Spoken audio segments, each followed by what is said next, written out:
ఓం శ్రీ గురుభ్యో నమః. అందరికీ నమస్కారం అండి. హిందూ మత సాంప్రదాయాల్లో మాఘ పౌర్ణమికి ఎంతో విశిష్టత ఉంది. మాఘ పౌర్ణమి 2025 ఫిబ్రవరి 11వ తేదీ మంగళవారం సాయంత్రం 6:55 ప్రారంభమై ఫిబ్రవరి 12వ తేదీ బుధవారం రాత్రి 7:22 వరకు ఉంటుంది. మాఘ పౌర్ణమి నాడు సకల దేవతలు తమ సర్వశక్తులు తేజస్సును గంగాజలంలో ఉంచుతారని పురాణాలు చెబుతున్నాయి. అందుకే మాఘ పౌర్ణమి రోజున నదీ స్నానం సముద్ర స్నానానికి ఎంతో గొప్పగా భావిస్తారు. ఇలా చేయటం వల్ల సకల శుభాలు వస్తాయని పండితులు చెబుతున్నారు. మాఘ పౌర్ణమిని మహామాఘి అని కూడా పిలుస్తారు. లలితా జయంతి కూడా ఇదే రోజు కావటం మాఘ పౌర్ణమికి ఉన్నటువంటి మరొక ప్రత్యేకత. బండాసురుణ్ణి వధించడానికి మాఘ పౌర్ణమి రోజున శ్రీ లలితాదేవి ఆవిర్భవించినట్లు పురాణాలు చెబుతున్నాయి.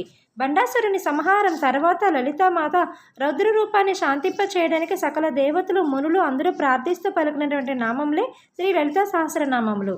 పౌర్ణమి రోజు సాయంత్రం లలితా సహస్రనామ జపం చేసి పాయసాన్ని నైవేద్యం చేయడం వల్ల జగన్మాత దీవెనలు పొందుతారు. ఈ రోజున సూర్యునికి తర్పణం సమర్పించడం వల్ల పాపాలు తొలగుతాయి. అలాగే సాయంత్రం సమయంలో చంద్రునికి పాలు పంచదార తెల్లబియ్యం కలిపి అర్ఘ్యం సమర్పించడం వల్ల మానసిక సమస్యలు తొలగిపోతాయి. మాఘ పౌర్ణమి రోజున హోమము సత్యనారాయణ స్వామి వ్రతం చేయటం వల్ల 1,000,000 రెట్లు పుణ్య ఫలితాన్ని ఇస్తుంది. ఇటువంటి మరిన్ని వీడియోస్ కోసం నా ఛానల్ సబ్స్క్రైబ్ చేసుకోండి. Please. Thank you so much.